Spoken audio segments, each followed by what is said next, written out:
Yes, in the previous video you have seen the initiation of replication.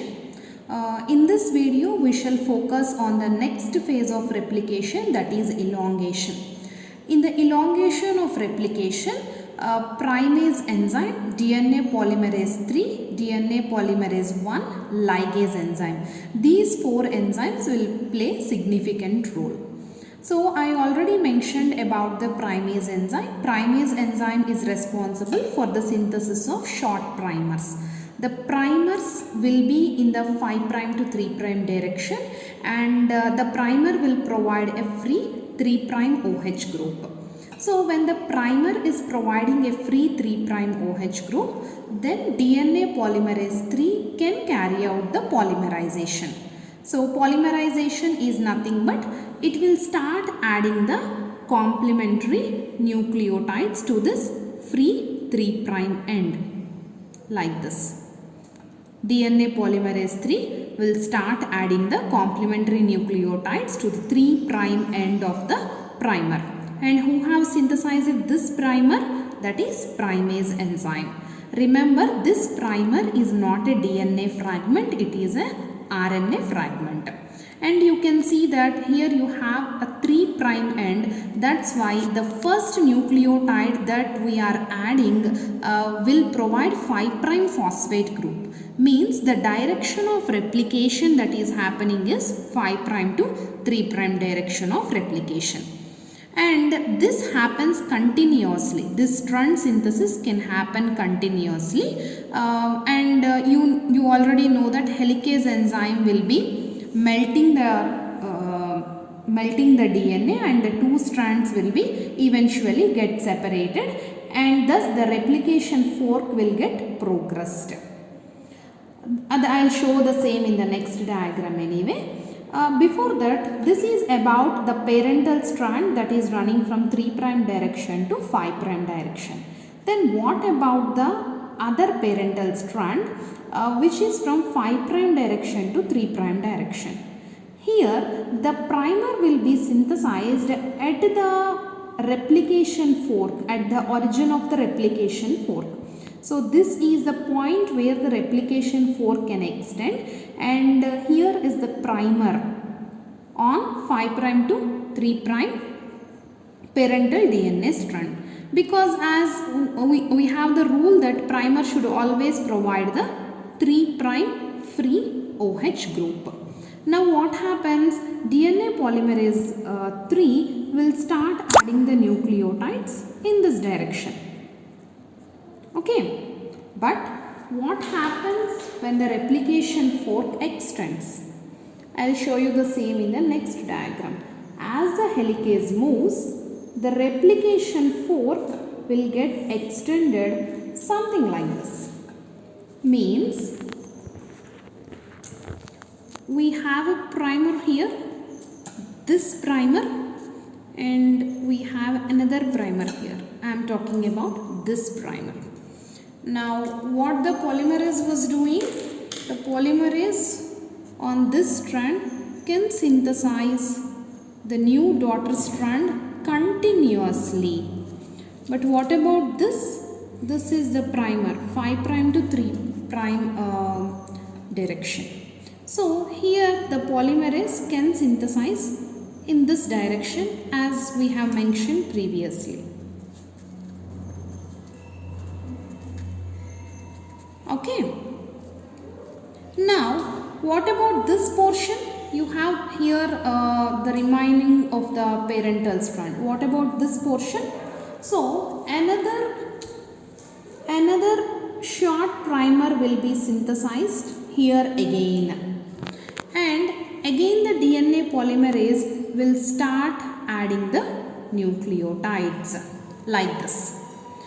Since this strand is being synthesized continuously and this strand is being synthesized discontinuously, a portion is synthesized and there is a halt, and again a portion is synthesized, again a halt, and as the replication fork extends, one more short fragment of DNA will be synthesized.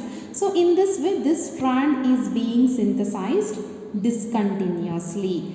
Hence, this kind of replication is also known as semi-discontinuous replication. One strand is continuous, another strand is discontinuous. Hence, this replication is also named as semi-discontinuous replication. This kind of replication is also named as semi-conservative replication because here you have a double-stranded DNA molecule and this is again a double-stranded DNA molecule. When you observe this double-stranded DNA molecule, the green one is the parental DNA molecule and the red one is the newly synthesized or daughter DNA strand. So here you can see that this double-stranded DNA is a hybrid of one parental strand and one daughter strand. Hence this is called as semi-conservative mode of replication. So half is conserved, half is the parental strand, half is newly synthesized strand. Hence this is called as semi-conservative replication.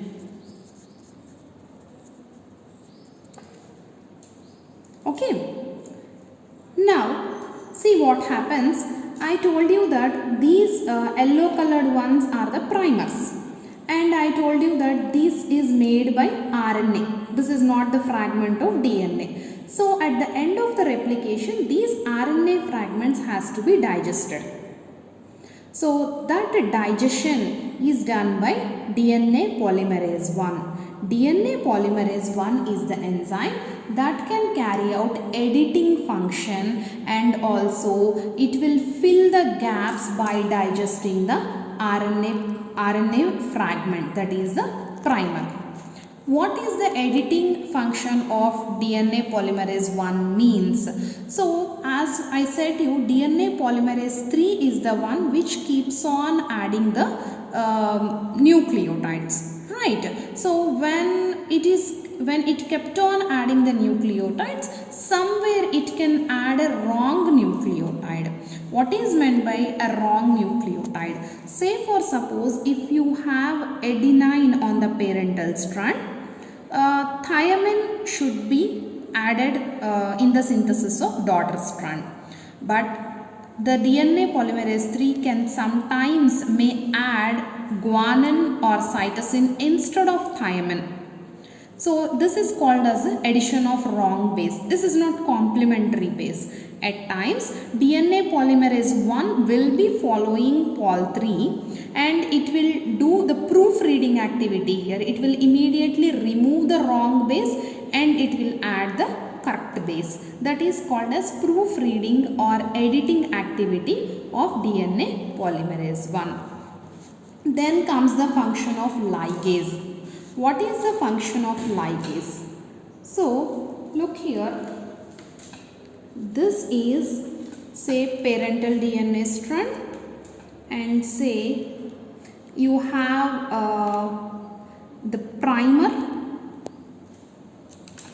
followed by newly synthesized DNA strand.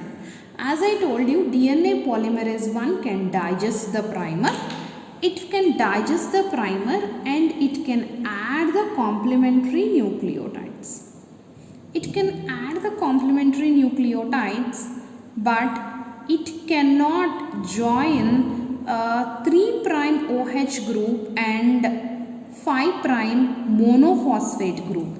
As I have discussed already, 5' monophosphate and 3' OH cannot be joined by DNA polymerase 1, and this activity, this ligation or sealing of the nick has to be done by the ligase enzyme. For this, ligase spends ATP. For making a bond here, ligase requires energy from the cell, that is ATP. So in this diagram you can see this is the parental strand and this is called as leading strand, which will be synthesized continuously. We name it as leading strand. Okay, on the other side you can see this is the parental strand and this is the lagging strand, because this strand is getting synthesized discontinuously. And you can see here you have short fragments of DNA. The DNA is synthesized in the form of short fragments. These short fragments of DNA are known as Okazaki fragments. These are called as Okazaki fragments.